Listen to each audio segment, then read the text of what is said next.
Malaki ang impluensya ng relihiyon sa kasaysayan.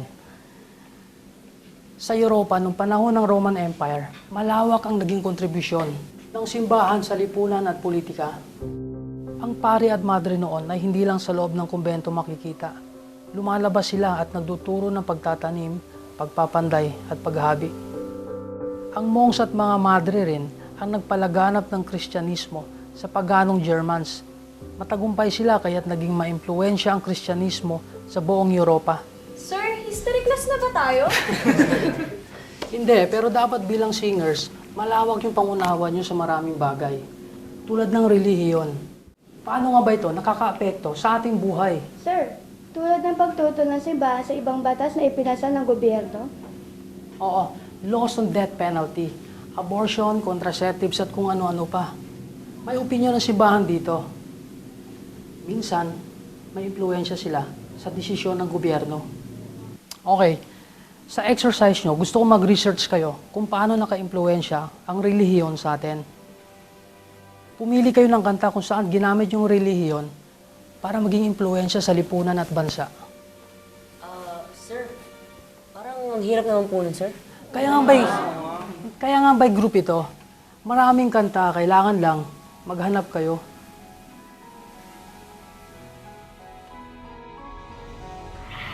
Nay, nakausap mo ba si Mike? Hindi ba? Bakit? May problema ba?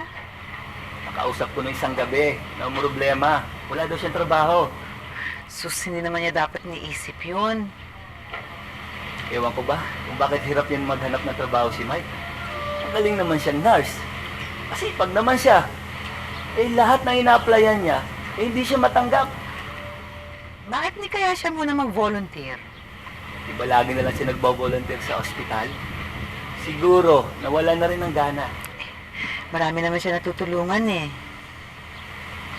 Yun na nga eh. Siguro, nag-aalala siya. Kasi tulong na lang siya ng tulong, wala namang perang kapalit. Talagang mapapagod siya kung maghihintay siya ng kapalit. Sasuggest ko kaya sa kanya na mag-medical mission muna siya. Tanay ko nga yung kumari ko, baka meron silang medical mission next month. Sige nga, Nay. Gawin natin yan.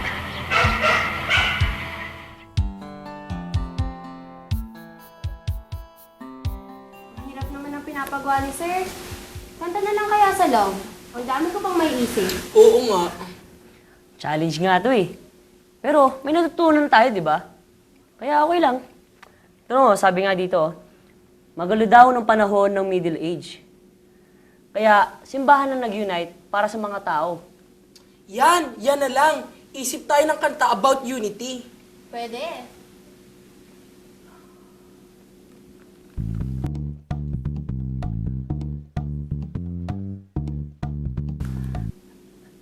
Wala pa rin akong maisip eh. Ako rin. Ang hirap. Kung sa mga Muslim kaya, paano nakaka-influensya ang relihiyon sa kanila?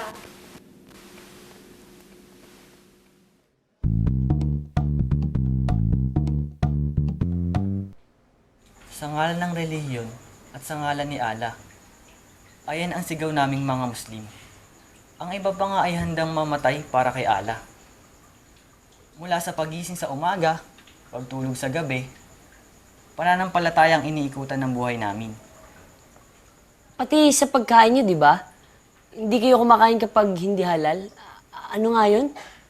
Halal, ibig sabihin, ang paggawa ng pagkain ay sinasama ng dasal at pag-aalay kay Allah. Bukod sa banal ang preparasyon nito, hindi ito sinasama ng bawal na sangkap. Tay, nakausap ko yung kumari ko. Meron din silang medical mission sa susunod na linggo sa Bicol. Magandang balita yan ah. O ano, nakausap mo na ba si Mike? Hindi pa nga eh, pero babalitaan ko siya. Nay, di ba nakasama ka na rin sa medical mission? Oo, tay, pero hindi medical mission. Pero konektado sa simbahan. O anong ginagawa nyo? Tinutulungan namin yung mga kababaihan na naging biktima ng pang-aabuso. Nagbibigay ang simbahan ng counseling at livelihood opportunities para sa kanila. Pag-asa na rin ang pagpabagong buhay. Marami kayong natutulungan. Aba, oo, tay, pero alam mo ba, mas nakatulong ito sa akin dahil lumawak ang pangunawa ko sa kalagayan nila. Sana subukan ni Mike ang medical mission, ano? Pila lang po. Hindi po tayo makapagsisimula kung hindi tayo pipila. Ate, dito lang po ang pila. Sige po. Pila lang po. Mike, okay lang bang tumulong ka sa registration? Ang daming tao mukhang hindi ko kakayanin mag-isa. Sige po, ate, wala po. Ano pa bang makatutulong ko sa inyo? Oh, Mike, pakiguide po yung nasa likuran. Sige po, sige po. Pagkataon ko lang makarating ako rito para makapagpatingin ako sa doktor. Kaya ako'y nagsadya.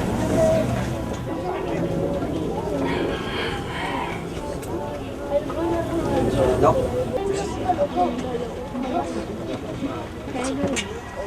Ano po nararamdaman niya, Lai? Malalim ba?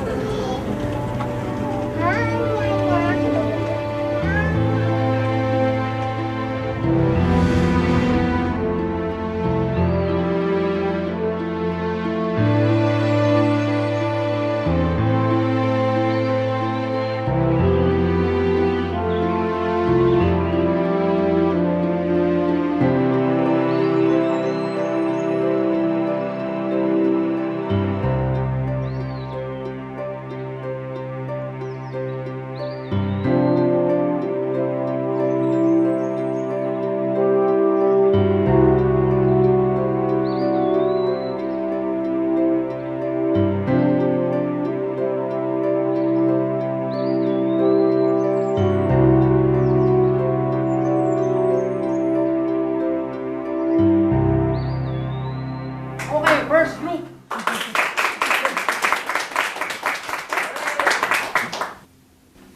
May nagsasabing relihiyon daw po ang dahilan kaya maraming gulo. Pero sa tingin ng grupo namin, hindi relihiyon ang problema, kundi iyong maling pagkakaintindi ng mga tao sa kanilang paniniwala. Itinuturo ng simbahan na magmahal tayo ng ating kapwa. Magmahal upang magkaroon ng kapayapaan at katarungan. Sana laging pag-ibig ang manahan sa ating mga puso.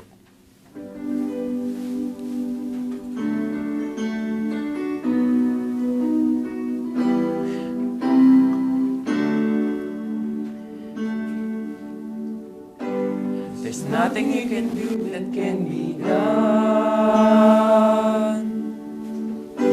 There's nothing you can say that can be sung.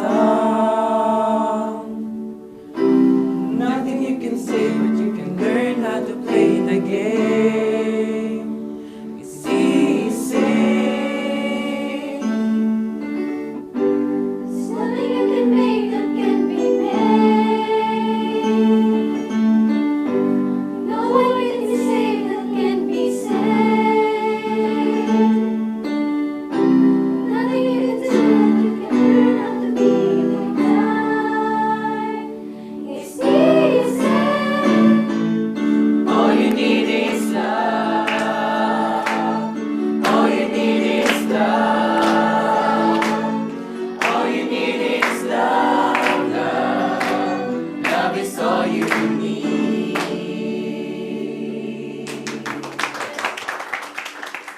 Sige po, pila lang po tayo. Pila lang po. Pila lang po. Kuya, excuse po. Pwede po ba kami ng anak dyan? Siyempre naman po, ate. Bakit ang po hindi? Kasi po, hindi kami Kristiyano eh. Naku, ate, hindi po kami pumunta dito para sa relihiyon. Pumunta po kami dito para po tumulong sa mga tao.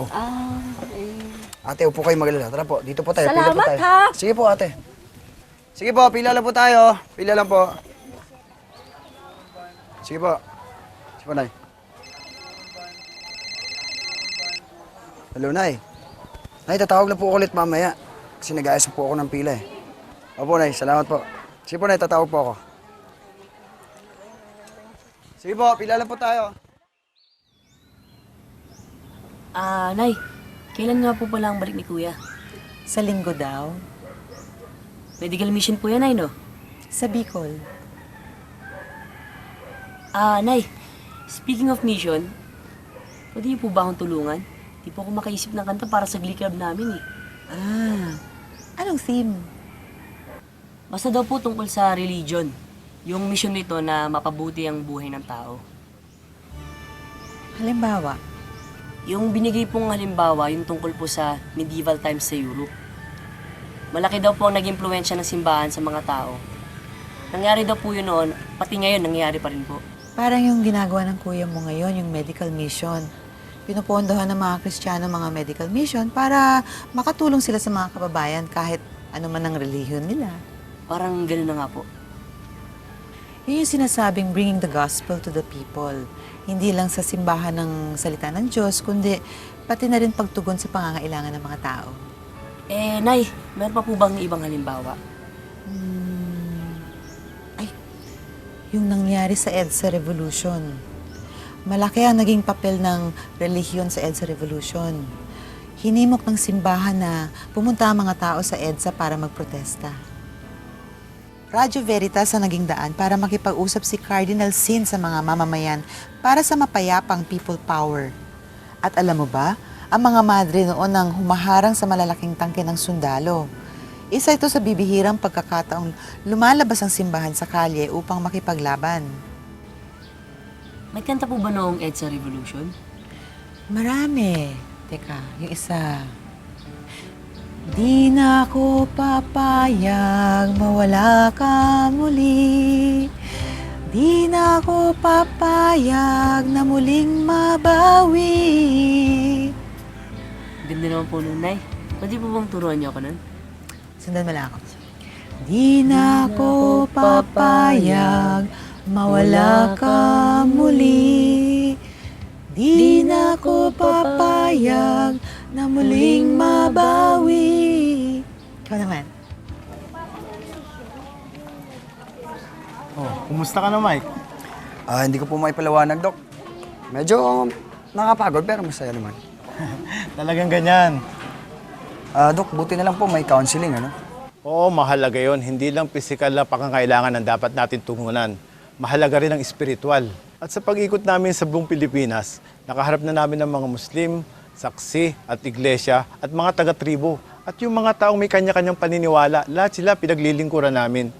Yun naman ang misyon ng Panginoon. Hindi siya namili sa kanyang pinagsilbihan. Mahirap ka man o mayaman, Hudyo ka man o hintil.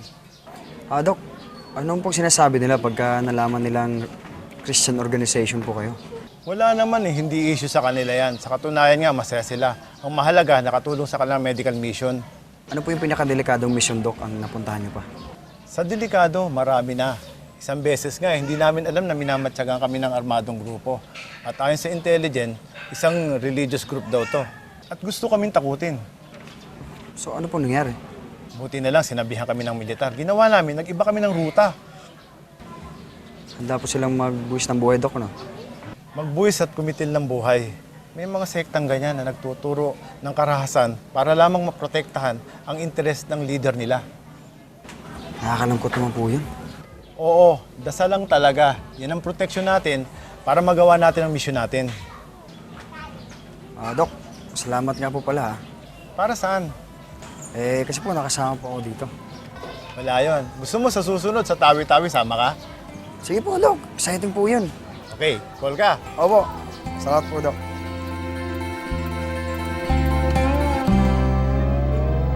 Magandang umaga po sa inyo lahat. First time ko pong sumama sa medical mission ninyo. Sa katunayan nga po, hindi po ako dapat sasama. Pero siguro ang Panginoon ang gumawa ng paraan para makasama ako dito. Siguro po bilang pasimula, may babasahin po akong isang makabagong parabula na nakuha ko po mula sa isang magazine. Ang pamagat po nito ay ang parabula ng mapanganib na daan. Noong unang panahon, isang bayan ang may daang ginagamit ng karamihan. Malawak ang daang ito, ngunit nagiging makipot sa bandang dulo. Habang dumarami ang mga sasakyan, kumakapal ang traffic dito na nagiging sanhi ng iba't ibang aksidente ng mga dumadaang tao. Hindi ito lingid sa kaalaman ng marami.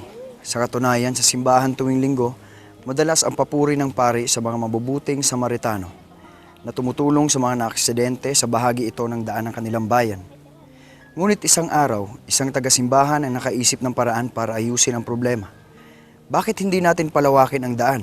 Maganda ang ideya, ngunit kung papalawakin ito ay maapektuhan ang taniman ni Mayor. Hindi tayo pwedeng makialam dyan, politika yan, sabi ng pari. Walang nagawa ang taga-simbahan. Ang pari nagpatuloy sa kanyang sermon ukol sa pagiging mabuting Samaritano at pagtulong sa mga kababayang naaaksidente sa mapanganib na daan. Bilang mga Kristiyano, madalas ayaw nating makailam sa mga nangyayari sa ating lipunan. Tulad po ng binasa kong parabola, madalas ay nasa comfort zones tayo at ayaw nating lumabas sa ating simbahan. Mahalaga po ang natutunan ko sa misyon na ito. Natutunan ko ang kahalagahan ng pagkakaisa. Iba't iba man ang simbahan natin, iisa ang ating layuning tumulong sa mga nangangailangan. Dito, naunawaan kong hindi sapat ang pagsimba lamang tuwing linggo. Kailangang lumabas tayo at maunawaan ang nangyayari sa lipunang ating ginagalawan. Kailangang maisabuhay natin ang turo ng simbahan.